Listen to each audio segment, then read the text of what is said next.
Pasta 4. 4.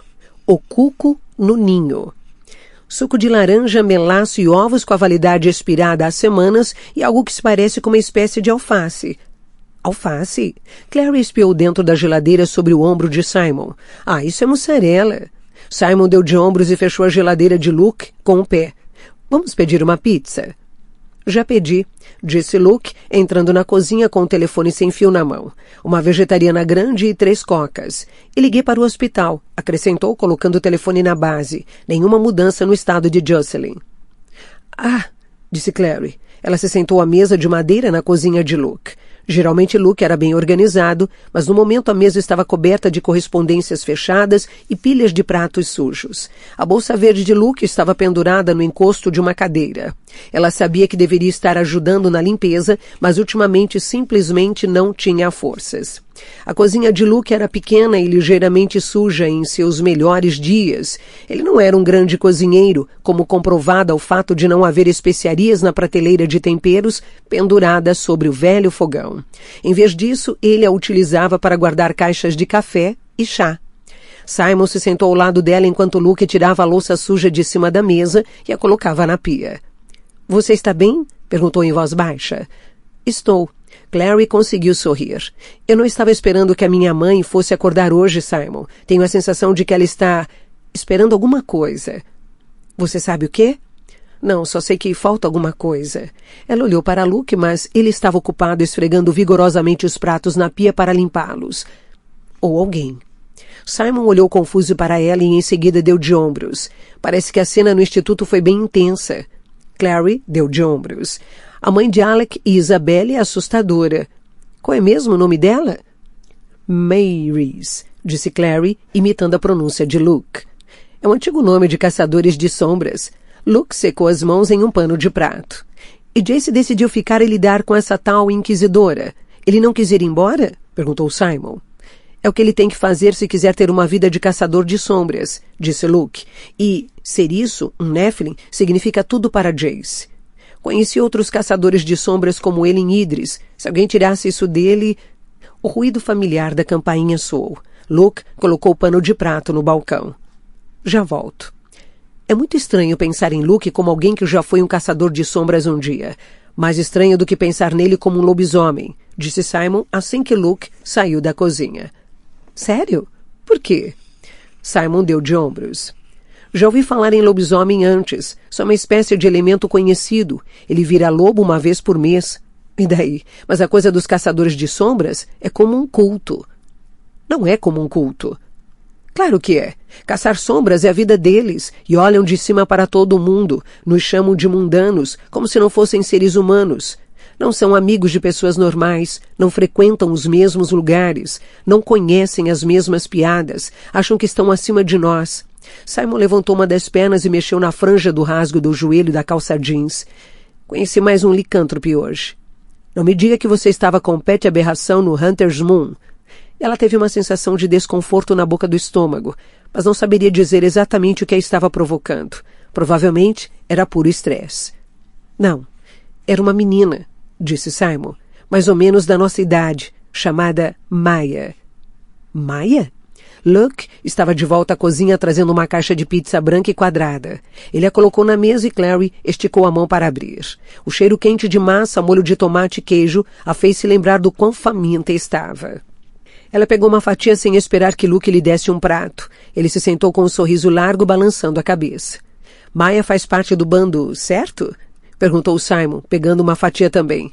E Luke assentiu. Claro, é uma boa menina. Já ficou aqui cuidando da livraria algumas vezes enquanto eu estava no hospital. Ela me deixa pagá-la em livros. Simon olhou para Luke por cima da pizza. Você está apertado com dinheiro? Luke deu de ombros. Dinheiro nunca foi importante para mim, e o bando cuida dos seus. A minha mãe sempre dizia que quando ficávamos apertados, ela vendia uma das ações do meu pai. Mas como o cara que eu pensava que era meu pai não era, duvido que o Valentim tenha alguma ação. Disse Clary. A sua mãe estava vendendo aos poucos as joias que tinha, disse Luke. Valentim tinha dado a ela algumas peças de família, joias que pertenceram aos Morgenstein durante gerações. Mesmo uma peça pequena era vendida por um preço bastante alto em um leilão. E ele suspirou. Agora se foram, embora Valentim possa tê-las recuperado nos destroços do seu apartamento. Bem, espero que tenha dado alguma satisfação a ela pelo menos, disse Simon. Vender as coisas dele assim. Ele pegou um terceiro pedaço de pizza. Era realmente incrível, Clary pensou, o quanto os meninos adolescentes podem comer sem engordar ou passar mal. Deve ter sido estranho para você, ela disse para Luke, ver Maryse Lightwood daquele jeito depois de tanto tempo. Não exatamente estranho. Maryse está diferente agora do que era antes. Aliás, está mais parecida com ela mesma do que nunca, se é que isso faz sentido. Clary achou que fazia.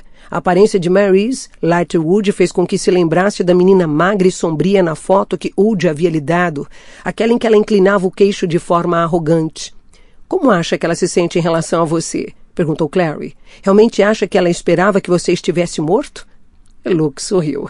Talvez não por ódio, mas teria sido mais conveniente e menos confuso para eles se eu tivesse morrido. Com certeza.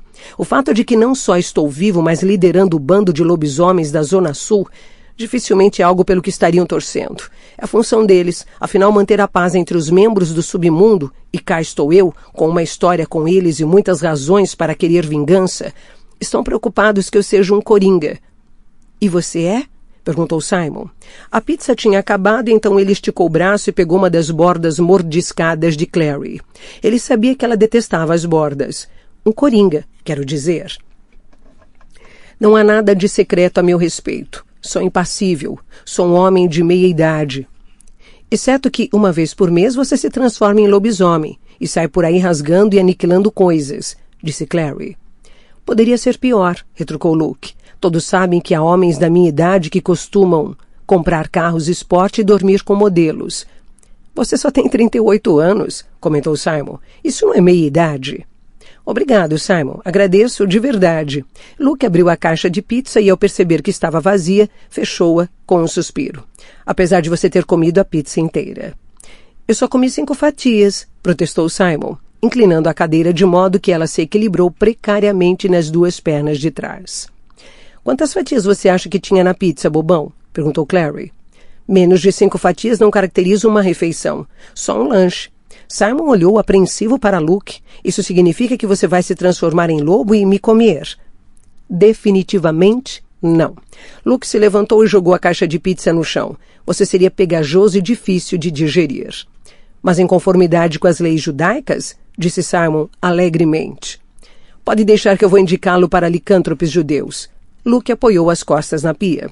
Mas respondendo sua pergunta anterior, Clary, foi entrando ver Maryse Lightwood, mas não por causa dela. Foi o ambiente. O instituto me lembrou muito o Salão dos Acordos em Idris. Pude sentir a força dos símbolos do livro Grey ao redor de mim, depois de 15 anos tentando esquecê-los.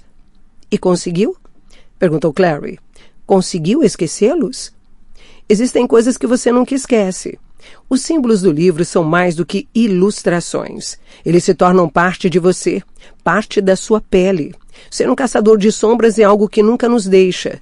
É um dom que se carrega no sangue e não se pode mudar mais do que se pode mudar o tipo sanguíneo. Estava pensando, disse Clary, se eu não deveria fazer umas marcas. Simon deixou cair a borda de pizza que estava beliscando. Você está brincando? Não estou não. Por que eu brincaria com um assunto desses?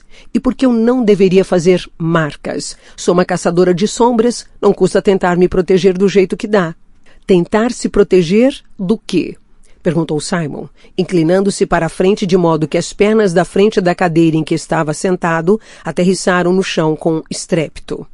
Achei que essa história de caça às sombras já tivesse encerrada. Pensei que você estivesse tentando levar uma vida normal. O tom de Luke era ameno. Não tenho certeza de que exista uma vida normal. Clary olhou para o braço onde Jace havia desenhado a única marca que ela havia recebido. Ainda podia ver o traçado branco como um laço que havia deixado para trás, mais uma lembrança do que uma cicatriz. É claro que eu quero me afastar de toda essa maluquice, mas e se a maluquice vier atrás de mim? E se eu não tiver escolha? Talvez você não queira se afastar da maluquice tanto assim, murmurou Simon. Pelo menos não enquanto Jace ainda estiver envolvido. Luke limpou a garganta. A maioria dos Nephilim passa por diversos níveis de treinamento antes de receber marcas. Eu não recomendaria que você recebesse uma marca antes de ter alguma instrução. Mas se quer fazer isso, a escolha é sua, é claro. Contudo, tem uma coisa que você precisa ter, algo que todos os caçadores de sombras precisam ter. Um comportamento desprezível e arrogante? Disse Simon. Uma estela, disse Luke. Todo caçador de sombras precisa de uma estela. Você tem uma? Perguntou Clary, surpresa. Sem responder, Luke saiu da cozinha. Voltou depois de alguns instantes, segurando um objeto embrulhado em tecido preto. Luke colocou-o sobre a mesa e desenrolou o pano, revelando um instrumento que parecia uma varinha reluzente, feito de cristal pálido e opaco. Uma estela. É bonita, disse Clary. Que bom que você achou, disse Luke, porque quero que ela seja sua. Minha? Clary olhou espantada para ele. Mas é sua, não é? Ele balançou a cabeça. Era da sua mãe. Ela não quis deixar no apartamento caso você encontrasse, então me pediu para guardar. Clary pegou a estela. Era fria ao toque, apesar de saber que se aqueceria e brilharia quando fosse utilizada.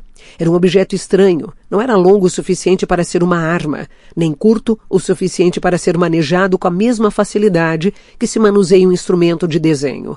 Ela supôs que o tamanho estranho era apenas algo a que a pessoa se acostumava com o tempo. Posso ficar com ela? Claro. É um modelo antigo, é óbvio, desatualizado há quase 20 anos. Pode ser que tenha um aprimorado design desde então. Ainda assim, é confiável o bastante. Simon observou enquanto ela segurava a estela como a batuta de um maestro, desenhando formas invisíveis no ar entre eles. Isso me lembra um pouco quando meu avô me deu os velhos tacos de golfe dele. Clary riu e baixou a mão. Exceto que você nunca usou. E eu espero que você nunca tenha que usar isso, disse Simon, e desviou o olhar rapidamente antes que ela pudesse responder. Fumaça ergueu-se das marcas como espirais negras, e ele sentiu o cheiro da própria pele queimando. O pai estava sobre ele com a estela, cuja ponta brilhava, vermelha como a ponta de um atiçador que tivesse passado tempo demais no fogo. Feche os olhos, Jonathan, dissera ele. A dor só é o que você permite que ela seja. Mas a mão de Jace se curvou em si mesma, involuntariamente, como se sua pele estivesse se retraindo, girando para escapar da estela. Ele ouviu o estalo quando um osso da mão quebrou e depois outro. Jace abriu os olhos e piscou na escuridão, a voz do pai desaparecendo como fumaça em um vento crescente. Sentia gosto de sangue, tinha mordido a parte de dentro do lábio. Ele se sentou, franzindo o senho. Ouviu o estalo outra vez e olhou para baixo involuntariamente, para a mão. Não estava marcada. Percebeu que o som vinha da sala de fora. Alguém batendo, ainda que de forma hesitante, à porta. Ele rolou para fora da cama, tremendo ao pisar o chão frio com os pés descalços. Tinha dormido de roupa e olhou com desgosto para a camisa amassada.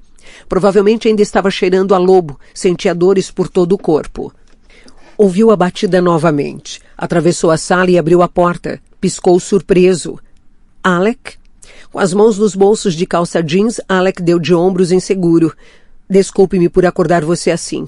A minha mãe mandou te chamar. Ela quer falar com você na biblioteca. Agora? Jace olhou para o amigo. Fui até o seu quarto mais cedo, mas você não estava. Eu tinha saído. Alec não parecia ansioso para compartilhar mais do que isso. Jace passou a mão pelo cabelo desgrenhado. Tudo bem? Espere um instante enquanto eu troco a camisa.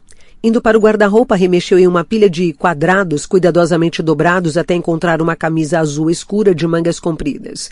Tirou cuidadosamente a que estava vestindo, grudada à pele em alguns pontos com o sangue seco. Alec desviou o olhar. O que aconteceu com você? Estava com a voz estranhamente embargada. Arrumei uma briga com um bando de lobisomens. Jace passou a blusa azul por cima da cabeça. Vestido, seguiu Alec pelo corredor. Tem alguma coisa no seu pescoço, observou. A mão de Alec voou para a garganta. O quê? Parece uma marca de mordida, disse Jace. O que você fez o dia inteiro? Nada. Vermelho como um tomate, a mão ainda grudada no pescoço, Alec avançou pelo corredor. Jace o seguiu. Fui andar no parque, tentei esfriar a cabeça. E encontrou um vampiro? O quê? Não, eu caí. Em cima do pescoço? Alec emitiu um ruído e Jace concluiu que era melhor deixar o assunto de lado. Tudo bem, como quiser. Por que você precisava esfriar a cabeça? Por sua causa. Por causa dos meus pais, respondeu Alec. A minha mãe veio e explicou por que estava tão irritada depois que você foi embora. E explicou sobre Oud. Obrigado por não me contar, por sinal. Desculpe. Foi a vez de Jace ruborizar. Eu não consegui. Bem, a coisa não parece boa. Alec finalmente tirou a mão do pescoço e se virou para lançar um olhar acusatório a Jace. O que parece é que você estava escondendo coisas sobre Valentin. Jace parou onde estava. Você acha que eu estava mentindo? Sobre saber que o meu pai era Valentin? Não. Alec pareceu espantado, ou pela pergunta ou pela veemência de Jace ao fazê-la. E também não me importo com quem seja o seu pai. Você continua sendo a mesma pessoa, seja quem for. As palavras saíram frias antes que ele pudesse contê-las. Só estou dizendo, o tom de Alec era aplacado, que você sabe ser um pouco duro às vezes. Apenas pense antes de falar, é só que estou pedindo. Ninguém aqui é seu inimigo, Jace. Bem, obrigado pelo conselho, retrucou Jace. Posso ir sozinho até a biblioteca? Jace... Mas ele já tinha ido, deixando a angústia de Alec para trás. Detestava quando outras pessoas se preocupavam por causa dele. Fazia com que ele se sentisse como se de fato houvesse algo com que se preocupar. A porta da biblioteca estava entreaberta. Sem se incomodar em bater, Jace entrou. Sempre foi um de seus cômodos preferidos no instituto. Havia algo de reconfortante na mistura antiquada de madeira e bronze, os livros com capas de couro e veludo se estendendo pela parede como velhos amigos que o esperavam voltar. Agora um sopro de ar frio o atingiu no instante em que empurrou a porta. O fogo que geralmente ardia na enorme lareira durante o outono e o inverno não passava de um monte de cinzas. As luzes tinham sido apagadas. A única luminosidade vinha através das janelas estreitas e da clarabóia da torre, no alto. Sem querer, Jace pensou em Oud. Se ele estivesse ali, a lareira estaria acesa, os lampiões também, formando piscinas de reflexos de luz dourada nos tacos do chão. O próprio Oud estaria largado na poltrona perto da lareira, com Hugo sobre um dos ombros e um livro aberto ao lado. Entretanto, havia alguém na velha poltrona de Oud, alguém magro e cinza, que se levantou de forma fluida, como se a serpente de um encantador de cobras, e virou-se para ele com um sorriso frio. Era uma mulher. Usava uma capa cinza antiquada que caía até os sapatos e por baixo um terninho justo verde acinzentado com colarinho mandarim, cujos pontos rígidos pressionavam o pescoço dela. Os cabelos eram de uma espécie de louro pálido quase branco, puxados firmemente para trás, e seus olhos eram lascas cinza brilhantes. Jace podia senti-los, como o toque de água gélida, enquanto o seu olhar passeava dos jeans imundos e sujos de lama para o rosto ferido e os olhos onde estacionou. Por um segundo, algo quente se acendeu no olhar dela, como o brilho de uma chama presa sob gelo, e em seguida sumiu. Você é um menino? Antes que Jace pudesse responder, outra voz o fez. Era Maryse, que havia entrado na biblioteca atrás dele. Ele se perguntou por que não a ouvira se aproximar e percebeu que ela tinha trocado os saltos por chinelos. Estava com uma túnica longa de seda estampada e os lábios contraídos. Sim, inquisidora, disse ela. Esse é Jonathan Morgenstern. A inquisidora foi em direção a Jace como fumaça cinza pairando. Parou na frente dele e estendeu a mão. Os dedos longos e brancos fizeram Jace se lembrar de uma aranha albina. Olhe para mim, menino, disse ela, e de repente os dedos longos estavam sob o seu queixo, forçando a olhar para cima. Ela era incrivelmente forte. Você vai me chamar de inquisidora. Não deve me chamar de mais nada. A pele ao redor dos olhos da mulher era marcada com linhas finas como rachaduras em tinta. 2 vincos corriam dos cantos da boca ao queixo. Entendeu?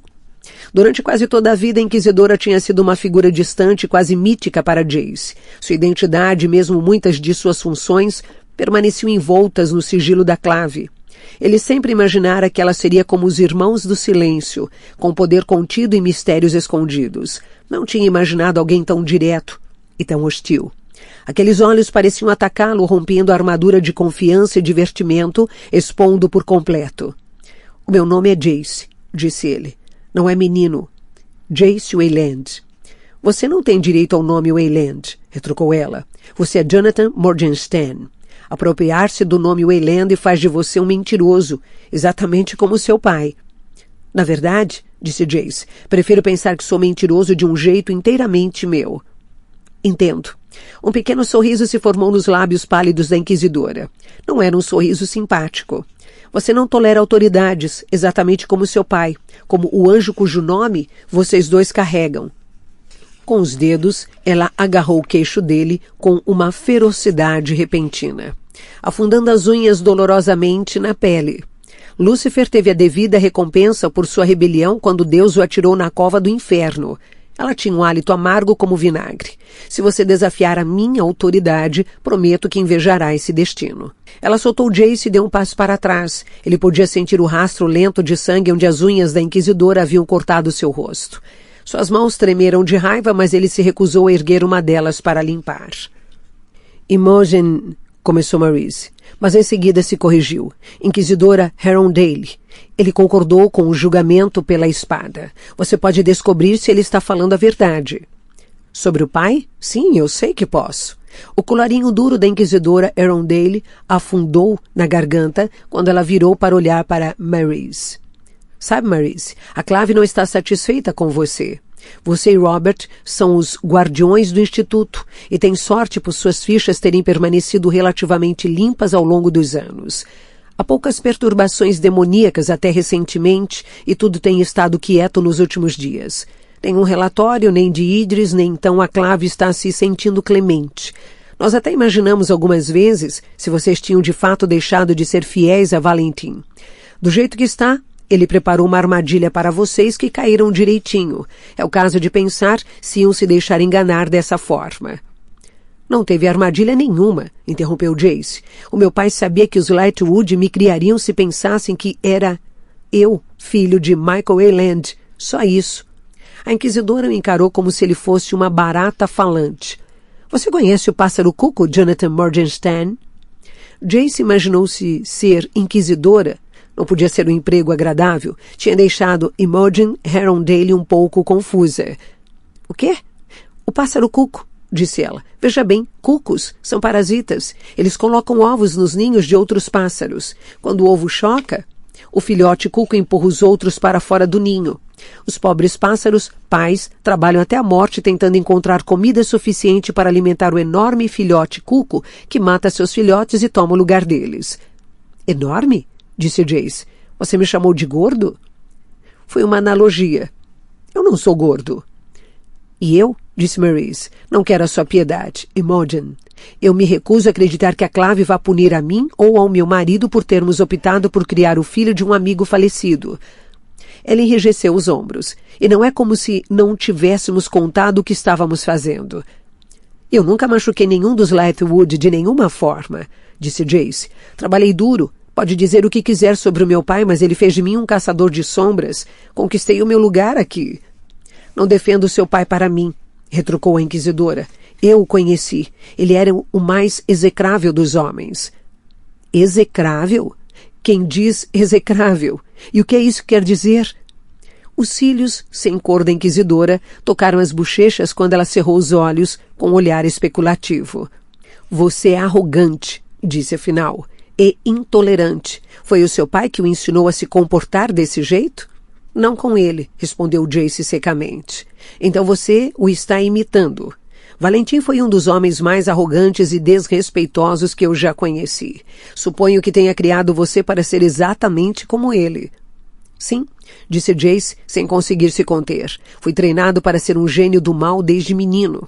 Arrancar asas de moscas, envenenar o suprimento de água da terra. Já fazia de tudo isso no jardim de infância.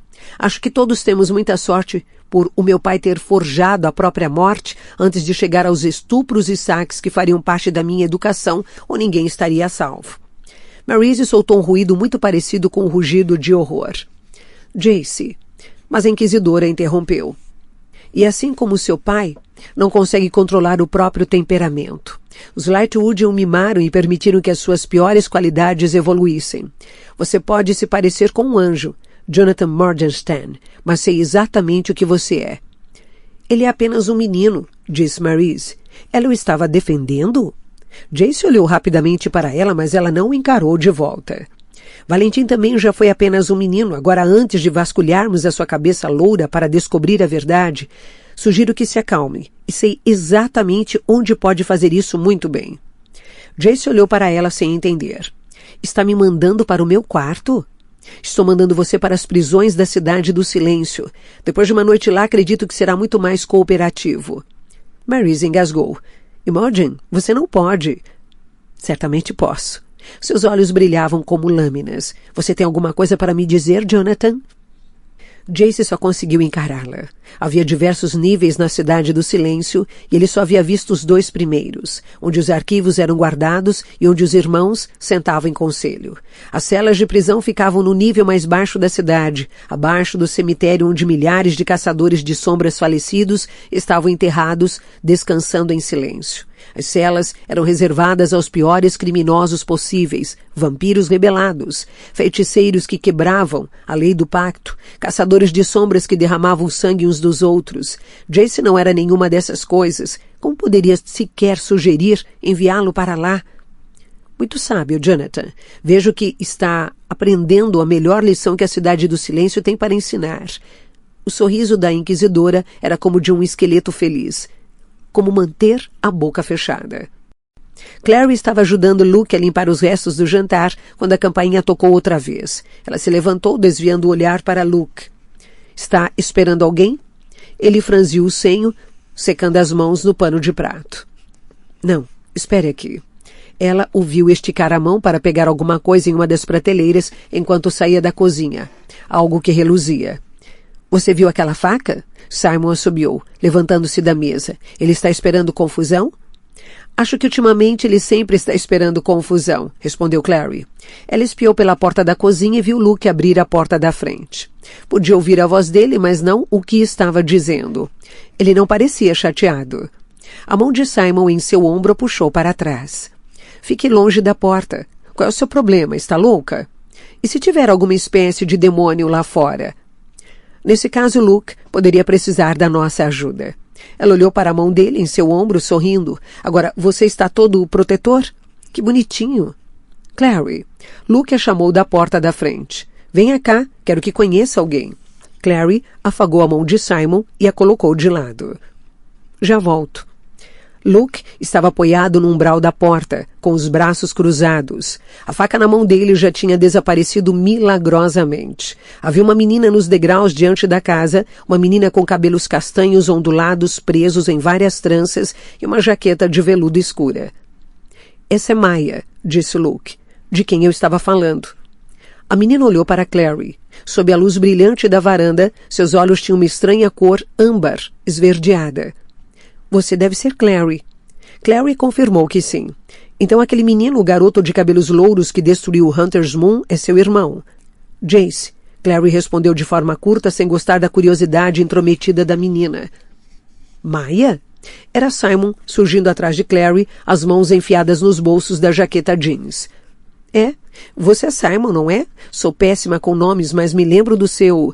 E a menina sorriu para ele por trás de Clary. Ótimo, disse Clary. Agora somos todos amigos. E Luke tossiu e se ajeitou. Queria que vocês se conhecessem, porque Maya vai trabalhar na livraria nas próximas semanas, disse ele. Se a virem entrando e saindo, não se preocupem. Ela tem a chave. E vou ficar de olhos bem abertos para qualquer coisa estranha, prometeu Maya. Demônios, vampiros, qualquer coisa. Obrigada, disse Clary. Estou me sentindo bastante segura agora. Maya olhou para ela. Você está sendo sarcástica? Estamos todos um pouco tensos, interveio Simon. Eu, pelo menos, fico feliz em saber que alguém vai ficar de olho na minha namorada quando ninguém estiver em casa. Luke ergueu as sobrancelhas, mas não disse nada. Simon tem razão. Desculpe por eu ter me irritado, disse Clary. Tudo bem. Maya parecia solidária. Soube sobre a sua mãe. Sinto muito. Eu também, disse Clary, virando-se e voltando para a cozinha. Ela se sentou à mesa e pôs o rosto entre as mãos. Um instante mais tarde, Luke foi atrás dela. Desculpe, disse ele. Acho que você não estava com vontade de conhecer ninguém. Clary olhou para ele através dos dedos. Cadê o Simon? Conversando com a Maya, disse Luke, e de fato Clary podia ouvir as vozes, suaves como sussurros, do outro lado da casa. Só achei que seria bom ter uma pessoa amiga por perto. Eu tenho Simon. Luke empurrou os óculos para cima do nariz novamente. Por acaso eu ouvi chamar você de namorada? Ela quase riu da expressão de espanto. Acho que sim. Isso é uma coisa nova ou é algo que eu já deveria saber, mas me esqueci? Eu mesma nunca tinha escutado. Ela tirou as mãos do rosto e olhou para ele. Pensou no símbolo, o olho aberto, que decorava a parte de trás da mão direita de todos os caçadores de sombras. A namorada de alguém, disse ela. A irmã de alguém? A filha de alguém? Todas essas coisas que eu nunca soube que era e ainda não sei de fato que sou. E não é essa a eterna questão? Perguntou Luke e Clary ouviu, a porta se fechar na outra extremidade da casa e os passos de Simon se aproximando da cozinha. O cheiro do ar frio da noite entrou com ele. Tudo bem se eu dormir aqui hoje? Perguntou ele. Está um pouco tarde para ir para casa. Você sabe que é sempre bem-vindo. Luke olhou para o relógio. Vou dormir um pouco. Tenho que acordar às 5 da manhã para chegar ao hospital antes das 6. Por que 6? Perguntou Simon, depois que Luke saiu da cozinha. É quando o horário de visitas do hospital começa, respondeu Clary. Você não precisa dormir no sofá. Não se não quiser. Não me importa em ficar para fazer companhia a você amanhã, disse ele, afastando o cabelo escuro para fora do olho impacientemente. De jeito nenhum. Eu sei, quis dizer que você não precisa dormir no sofá se não quiser. Então onde? Ele parou de falar, os olhos arregalados por trás dos óculos. Ah, é uma cama de casal, disse ela, no quarto de hóspedes. Simon tirou as mãos dos bolsos. As bochechas estavam vermelhas. Jace teria tentado agir com naturalidade. Simon nem tentou. Tem certeza? Tenho. Ele atravessou a cozinha em direção a ela, baixou-se e beijou-a de leve e meio desajeitado na boca. Sorrindo, ela se levantou. Chega de cozinhas, disse, sem mais cozinhas, e pegando firmemente pelos pulsos, puxou em direção ao quarto de hóspedes, onde dormia.